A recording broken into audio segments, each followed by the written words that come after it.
প্রিয় ভিউয়ার্স, আপনি যদি এই 5টি বিষয় গুগলে বা ইউটিউবে সার্চ করেন তাহলে কিন্তু বিপদে পড়বেন। আমি বললাম মহা বিপদে পড়বেন, ঠিক আছে? এমনকি আপনার জেলও হয়ে যেতে পারে। ভাবছেন কি? তো কেন এই 5টি বিষয় সার্চ দিলে আপনার জেল হতে পারে বা বিপদে পড়তে পারেন, সম্পূর্ণ বিষয়টাকে ভেঙে চুরে বলবো আপনাদেরকে। সম্পূর্ণ বিষয়টা আপনাদেরকে ব্যাখ্যা করে দিব, ঠিক আছে? কোন কোন 5টি বিষয় আছে। আমরা কিন্তু অনেক সময় ইউটিউবে বা গুগলে গিয়ে অনেক কিছু সার্চ দিয়ে ফেলি, সো ভুলবশত যদি এই সার্চগুলোর মধ্যে যদি এই 5টি বিষয়ে একটি বিষয় হয়ে যায় তাহলে কিন্তু আপনি বিপদের সম্মুখীন হতে পারেন, ঠিক আছে? সো তার জন্যই বলতেছি ভিডিও সম্পূর্ণ দেখুন, আপনাদেরকে সব কিছু স্পষ্টভাবে ভেঙে এবং বুঝিয়ে দিব। তো ভিডিওতে চলে যাবো। আর ভিডিওতে প্রতিবারের মতো একটা কথা, যে আমার চ্যানেলে নতুন আছে, চ্যানেলটা এখনো সাবস্ক্রাইব করে নাই, অবশ্যই চ্যানেলটি সাবস্ক্রাইব করে পাশে থাকবেন এবং ফেসবুক পেজটি কিন্তু অবশ্যই ফলো দিয়ে সাথে থাকবেন, ঠিক আছে? তো চলুন আমি ভিডিওতে চলে যাই। সো ফার্স্ট স্টেপ নাম্বার যেটা, হাউ টু মেক বোমা ক্রেট বা হাউ টু পিস্তল ক্রেট, এই ধরনের কোনো কিছু যদি আমরা ইউটিউবে বা গুগলে গিয়ে সার্চ দিই তাহলে কিন্তু আমরা মানে ক্রাইমের সাথে যুক্ত হয়ে যাব।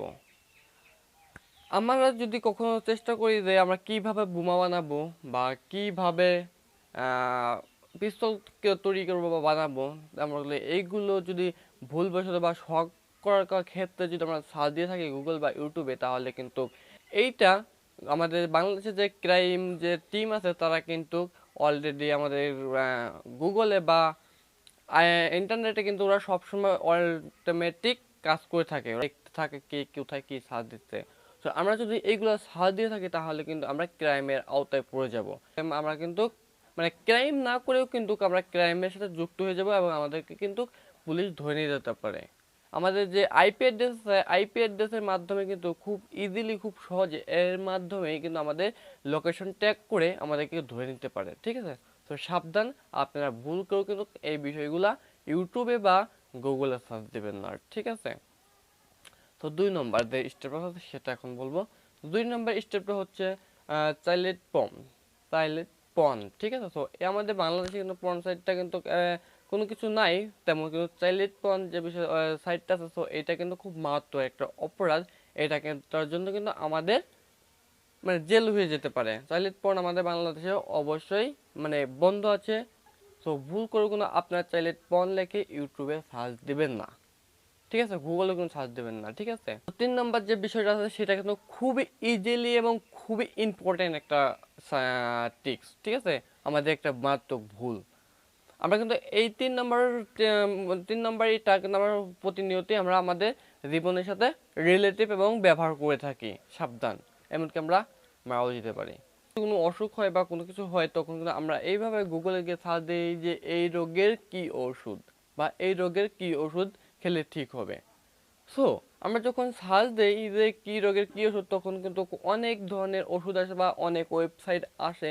তো এই ওয়েবসাইটগুলো হচ্ছে লাগেন কিছু কোম্পানি আছে তাদের মানে ফেক ওষুধগুলা মানে বাজার আনার জন্য বা বিক্রি করার জন্য কিন্তু তারা অনেক ইস্যু করে তারা কিন্তু ওয়েবসাইটে প্রথমে নিয়ে আসে এবং অনেক ভিডিও বানিয়ে বলে যে এই ওষুধটা ভালো, ওই ওষুধটা ভালো, এই ওষুধটা খেলে এই রোগের নির্ণয় হয়। তারা কিন্তু কখনো ডাক্তার না। তো অন্য কোনো ইউটিউবে ভিডিও দেখে বা অন্য কিছু দেখে তারা কিন্তু এমনি ভিডিও বানিয়ে আপলোড দেয় যে এই ওষুধটার কার্যকারিতা এইটা, এই ওষুধটা খাইলে এইটা হবে, ঠিক আছে ভাই? তো তারা কিন্তু ওষুধ মানে তারা কিন্তু ডক্টর না। তো এই ভুলটা কিন্তু আপনারা একটু করবেন না, মারাত্মক, ঠিক আছে? তো আপনার জীবনে কিন্তু চলে যেতে পারে যদি ভুল ওষুধের কারণে। কারণ একটা জিনিস বুঝলেন যে আমরা যখন ডক্টর মানে ফার্মেসিতে যাই বা কোনো ডক্টরের কাছে যাই, তখন কিন্তু আমাদের ওষুধটা মানে আমাদের রোগটা দেখে নির্ণয় করে অনেক ভাবনা চিন্তা করে অনেক মানে দেখে শুনে কিন্তু আমাদের একটা ওষুধ দেয়। তো আরও একটা বিষয় হচ্ছে, আমরা যখন ফার্মেসিতে যাই তখন কিন্তু ওই ফার্মেসিতে তারপরে ওষুধের উপর লেখা থাকে না কিন্তু এই রোগের এই ওষুধ, ঠিক আছে? তো বুঝতেই তো পারতেছেন, ডাক্তার পরামর্শ পরে কিন্তু আমাদেরকে একটা ওষুধ দেয়। তো এইগুলা ভুল করেও আপনারা ইউটিউবে বা গুগলে সার্চ দিবেন না যে কোন রোগের কোন ওষুধ, এবং ইউটিউব দেখে কোনো ওষুধ কিনবেন না বা খাবেন না, ঠিক আছে? তো এই বিষয়টা গেল। এখন 4 নম্বর যে এই বিষয়টা আছে, তো সেটা এখন আপনাদেরকে বলি। সেটা হচ্ছে কোনো ব্যাংকের ওয়েবসাইট, ঠিক আছে? যে বাংলাদেশে অনেক ব্যাংক আছে, যেমন city bank, Asia bank, Dutch Bangla bank, অনেক ব্যাংকগুলো আছে, আমরা কিন্তু এখানে টাকা লেনদেন করে থাকি।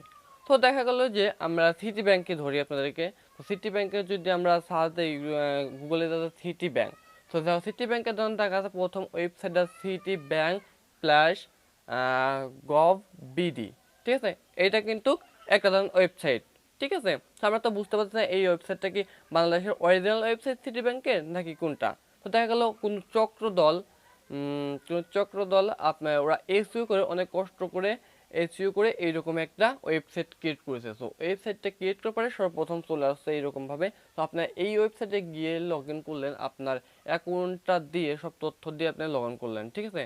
তো তাহলে কিন্তু ওই যে হ্যাকার গ্রুপ ছিল বা যারা ইসের গ্রুপ ছিল তাদের কাছে কিন্তু অনায়াসে আপনার সব কিছু তথ্যগুলো দিয়ে দিলেন। সো তারা কিন্তু অবশ্যই আপনার অ্যাকাউন্ট থেকে টাকাগুলো নিয়ে যেতে পারে, সব কিছুই এবং সব টাকা নিয়ে যেতে পারে। তাহলে কিন্তু আপনার বাস এবং আপনি কিন্তু বুঝতেও পারবেন না, আপনি বলবেন এটা ওয়েবসাইট। সো আপনার এই ভুলটা কিন্তু করবে না। আপনার সব সময় ওয়েবসাইটে যে ব্যাংকের ওয়েবসাইটটা ভিজিট করবেন, সো ওই ওয়েবসাইটটা আপনারা কার্ডের উপর দেখবেন লেখা আছে যে ওয়েবসাইট লিঙ্ক। সো ওয়েবসাইটটা লিখে সার্চ দেবেন, তাহলে কিন্তু আপনার অ্যাকাউন্টগুলো নিরাপত্তা থাকবে এবং আপনার টাকাটা সেফলি থাকবে। সো 4 নম্বরটাও তো গুরুত্বপূর্ণ একটা স্টেপ। তো আজকে ভিডিওটা এই পর্যন্তই ছিল। যদি ভিডিওটা দেখে একটু উপকার আসে এবং যদি ভালো লেগে থাকে ভাই অবশ্যই চ্যানেলটি সাবস্ক্রাইব করে পাশে থাকবেন এবং ফেসবুক পেজটা অবশ্যই ফলোর সাথে থাকবেন, ঠিক আছে। আর ভিডিওটা একটা শেয়ার করে দিবেন। তো আজকে দেখা হচ্ছে, আল্লাহ হাফেজ।